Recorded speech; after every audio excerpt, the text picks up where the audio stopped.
इस वीडियो में हम लोग बात करेंगे प्रोसेस ऑफ डाइजेशन या पाचन की प्रक्रिया के बारे में या पाचन की क्रिया के बारे में।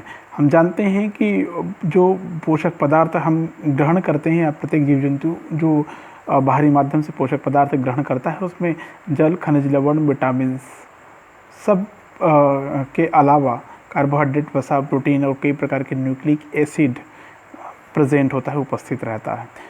जो सरल अणु हैं जल, खनिज, लवण और विटामिन आणविक संरचना की दृष्टि से काफ़ी सरल होते हैं, जिसको डायरेक्टली वो अवशोषित कर लेते हैं, पचाने की ज़रूरत नहीं पड़ती उसको। लेकिन कार्बोहाइड्रेट, वसा, प्रोटीन, न्यूक्लिक एसिड है, इनको पचाने की ज़रूरत पड़ती है। उसकी शुरुआत माउथ से दांतों के द्वारा शुरू कर दी जाती है लार मिलाकर। ठीक है, तो पाचन की प्रक्रिया जो होती है वो भौतिक रासायनिक क्रिया है। ठीक है, जिसमें जटिल कार्बनिक पदार्थों को जल अपघटन द्वारा सरल पदार्थों में तोड़ा जाता है। उसके लिए कुछ जल अपघटनी प्रकीर्णकों की आवश्यकता होती है जो विभिन्न पाचक ग्रंथियों द्वारा स्रावित कर लिए जाते हैं।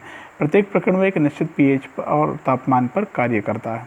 ठीक है, एक उदाहरण देखिए, यहाँ पर हम जो भोजन किए वो माल्टोज है। पानी की उपस्थिति में माल्टेज एंजाइम की उपस्थिति में टूटता है और शर्करा बनता है, सरल अणु बनता है। ये जटिल था, ये सरल अणु बना। माल्टेज नामक एंजाइम काम किया पानी की उपस्थिति में, मतलब जल अपघटन हुआ। ठीक है, अगर हम पूरी पाचन क्रिया को हम समझना चाहें तो कुछ इस प्रकार समझेंगे। सबसे पहली पाचन अगर हम जाने तो मुख गुहा में पाचन होता है, डाइजेशन इन माउथ होता है। हमें पता है कि जीभ के माध्यम से लार मिक्सिंग करते हुए भोजन को हिला हिलाकर इधर उधर उलट पुलट करके उसको क्या करते हैं, हम चबाते हैं, पीसते हैं, काटते हैं, चिरते फाड़ते हैं इत्यादि। उस प्रकार एक निवाला या ग्रास या गोलक बन जाता है। उस दौरान क्या होता है, लार मिक्सिंग करने के कारण जिसमें 1 से 1.5% तक प्रकीर्णक होता है, शेष पानी होता है। ठीक है, हल्का सा उसको अम्लीय बना देता है। लार हल्का सा अम्लीय होता है। ठीक है, और टाइलिन जो होता है सात पर भोजन की उपस्थिति में मंड को माल्टोज में कन्वर्ट कर देती है, मतलब स्टार्च को माल्टोज में कन्वर्ट कर देती है। और वो माल्टोज बाद में माल्टेज एंजाइम की उपस्थिति में ग्लूकोज में कन्वर्ट हो जाते हैं। लाइसोजाइम जो होता है वो जीवाणु की कोशिका भित्ति के पॉलीसेकेराइड का जलीय अपघटन करके उनको मारने का कार्य करता है। ठीक है, समझ में आया। टाइलिन का काम क्या है, एमाइलेज बोलते हैं जिसको हम लोग, मंड को माल्टोज में कन्वर्ट करता है, ये मुख में हो जाता है। ठीक है, और माल्टोज है उसको ग्लूकोज में कन्वर्ट कर देता है। उसके बाद में आता है मुख गुहा से भोजन का आमाशय में संवहन। मुख गुहा में जो ग्रास या गोलक या निवाला जो बना हुआ है वो धीरे से ग्रसनी से होता हुआ ग्रासनली में चला जाता है। ठीक है, ग्रसनी में कोई विशेष क्रिया नहीं होती, वो सीधा सीधा आगे चली जाती है। क्रमाकुंचन की गति के द्वारा थोड़ा सा लचदार होने के कारण सरक जाती है। क्रमकुंचन विकुंचन गति के कारण और ग्रासनली में चले जाते हैं। ग्रासनली एक लंबी नली होती है। ठीक है, अनैच्छिक क्रिया होती है, वहाँ पर आप रोक नहीं सकते, एक बार उस नली में चली गई तो।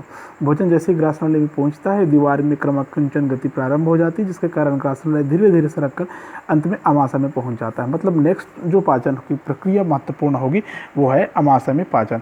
आमाशय में भोजन का भौतिक परिवर्तन आप देख सकते हैं। वहाँ पर क्या होता है, आमाशय की जो म्यूकस है, वहाँ पर म्यूकस की दीवार है, उसके द्वारा कई म्यूकस ग्रंथि का स्रावण किया जाता है। भोजन को गाढ़ा लुगदी पेस्ट के समान बना दिया जाता है।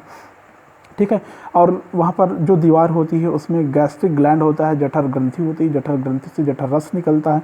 जठर रस में HCl, rennin, pepsin, mucin, MRP, आप ऐसा याद करिए इसको, MRP, म्यूसिन, रेनिन, पेप्सिन, और आखिरी में आता है गैस्ट्रिक लाइपेज, मतलब जठर लाइपेज। ये ऐसा म्यूसिन, रेनिन, पेप्सिन और गैस्ट्रिक लाइपेज या जठर लाइपेज, ये सब यहाँ पर निकलता है, प्लस HCl निकलता है। HCl भोजन को यहाँ पर अम्लीय बना देता है, बचे हुए जीवाणुओं को, हानिकारक बैक्टीरिया को मारने का कार्य करता है। म्यूसिन, रेनिन, पेप्सिन क्रमशः प्रोटीन को, दूध को, वसा को, विटामिन्स को, कार्बोहाइड्रेट्स को पचाने का कार्य करता है। ये पूरी प्रक्रिया होती है आमाशय में। आमाशय में चूँकि HCl मिलता है, गाढ़ा पेस्ट बनता है, अम्लीय होता है, इसलिए वहाँ पर उस स्थिति में भोजन को हम लोग कहते हैं काइम। क्या कहते हैं, काइम कहते हैं। ये यहाँ पर बना हुआ है। ठीक है, जब भोजन का इतना सारा पाचन हो जाता है तब बाद में क्या होता है, जो पाइलोरी कपाट है वो क्या होता है, नीचे से खुल जाता है। पाइलोरी कपाट के खुलने से भोजन नीचे पहुँच जाता है, कहाँ पर, बड़ी आंत में पहुँच जाता है। ठीक है, बड़ी आंत के ड्यूडेनम या ग्रहणी में पहुंच जाता है। तो वो तो था भौतिक पाचन। रासायनिक पाचन भी कैसे होता है? HCl वहाँ पर जीवाणु को नष्ट करता है, निष्क्रिय प्रकरणों को सक्रिय कर देता है, पाइलोरी कपाट के खुलने और बंद होने को नियंत्रित करेगा, कैल्शियम भाग को गलाने का काम करेगा। ये HCl के कार्य होगा। ऐसी पेप्सिन की कार्य है, पेप्सिनोजिन के रूप में स्रावित होता है जो कि निष्क्रिय होता है। HCl के प्रभाव में आकर ये एक्टिवेट होता है, सक्रिय होता है और पेप्सिन बनाता है। पेप्सिन का काम क्या है? देखिए, प्रोटीन्स को जल अपघटित करके प्रोटियोजेज और पेप्टोन्स में कन्वर्ट कर देता है, जो कि अपेक्षाकृत सरल अणु होता है। रेनिन जो होता है प्रोरेनिन के रूप में निकलता है। ठीक है, किस रूप में निकलता है? ये प्रोरेनिन के रूप में निकलता है, इनएक्टिव रहता है, निष्क्रिय रहता है। HCl के संपर्क में आते ही रेनिन सक्रिय हो जाता है। रेनिन का काम है दूध में पाई जाने वाली कैसिन को पैराकैसिन में बदलना। पैराकैसिन कैल्शियम आयन की उपस्थिति में कैल्शियम पैराकैसिनेट बनाता है, ठोस दही बनाता है, और कैल्शियम पैराकैसिनेट फिर से पेप्सिन एंजाइम की उपस्थिति में प्रोटीएजेज, पेप्टोन्स और पॉलीपेप्टाइड्स में कन्वर्ट हो जाता है, जो कि अपेक्षाकृत बहुत सरल अणु होता है। उसके बाद में आता है जठर लाइपेज। जठर लाइपेज जो होता है ये कमजोर वसी अपघटनीय प्रकरण है, जिसका कार्य अभी तक तो ज्ञात नहीं है, लेकिन ऐसा माना जाता है दूध में जो वसा होता है उसका ये पाचन करता है। उसके बाद में आता है म्यूसिन। म्यूसिन क्या है? ये आमाशय कोशिका के द्वारा स्रावित ग्लाइकोप्रोटीन होता है। इसका काम है अम्लीय प्रभाव को कम करना, जठर के रस के अम्लीय प्रभाव को कम करना इसका काम है। श्लेष्मी झिल्ली पर एक रक्षात्मक आवरण बनाकर रखता है, जिसके कारण प्रकीर्णों का असर झिल्ली पर नहीं पड़ता, दीवार पर नहीं पड़ेगा, भोजन को चिकना बनाकर रखता है। जैसा हम बात कर रहे थे, अमाशय में इतने कार्य होने के बाद वो धकेल दी जाती है बड़ी आंत के ड्यूडेनम या ग्रहणी में। ठीक है, ड्यूडेनम या ग्रहणी में क्या होता है? वहाँ पर फिर से लीवर या यकृत, जो सबसे बड़ी पाचक ग्रंथि, पैंक्रियास या अग्नाशय और पैंक्रियास अग्नाशय, और उसमें गॉल ब्लैडर या पित्ताशय, तीनों मिलकर मिक्स्ड जूस का स्रावन करती है और बचा हुआ जो भोजन है उसको यहाँ पर आंशिक रूप से पचाने में मदद करती है। इस दौरान भोजन थोड़ा सा फिर से वहाँ पर क्षारीय हो जाता है और उस क्षारीय हुई भोजन को यहाँ पर हम लोग कहेंगे काइल कहेंगे। क्या कहेंगे? काइल कहेंगे। याद रखेंगे आप लोग, काइल बन जाता है यहाँ पर। ड्यूडेनम या ग्रहणी के बाद में जाता है क्षुद्रांत में, इलियम में जाता है।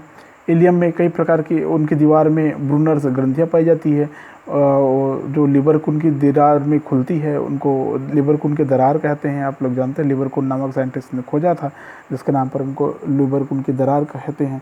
वहाँ पर जो भोजन आया हुआ है उनका उसमें आंत्र रस मिलेगा और हल्का पीले रंग के द्रव के रूप में होगा, जो लगभग 2 लीटर आंतरिक रस का स्राव करते हैं मनुष्य का शरीर दिन भर में, और क्षुद्रांत में बचे हुए भोजन का आंशिक पाचन यहाँ पर होता है। ठीक है, ग्रहणी में जो काइल बना हुआ था वो अब चला गया इलियम में चला गया। इलियम से भोजन, ठीक है, इलियम से भोजन है वो कहाँ जाएगा? छोटी आंत में जाएगा। छोटी आंत में जाने के पश्चात क्या होगा? बड़ी आंत में जाने के पश्चात क्या होगा? पहले छोटी आंत फिर बड़ी आंत। बड़ी आंत में जाने के पश्चात क्या होगा? वहाँ पर सबसे पहले सीकम या अंधनाल में जाएगा। मतलब अब भोजन का पाचन हो गया रहता है, केवल अवशोषित जो पचित भोजन है उसका अवशोषण की प्रक्रिया होगी और जो बचेगा उसको एक्सक्रेट किया जाएगा, शरीर से बाहर निकाला जाएगा। और निकालने की प्रक्रिया किसके द्वारा होगी? पहले इलियम देगा सीकम या अंधनाल को, फिर असेंडिंग कोलन को, फिर ट्रांसवर्स कोलन को, फिर डिसेंडिंग कोलन को, फिर रेक्टम को, फिर एनस को। ऐसे करके उस शरीर से बाहर निकाल दी जाती है उत्सर्जी पदार्थ। ये हो गई समस्त पाचन की प्रक्रिया।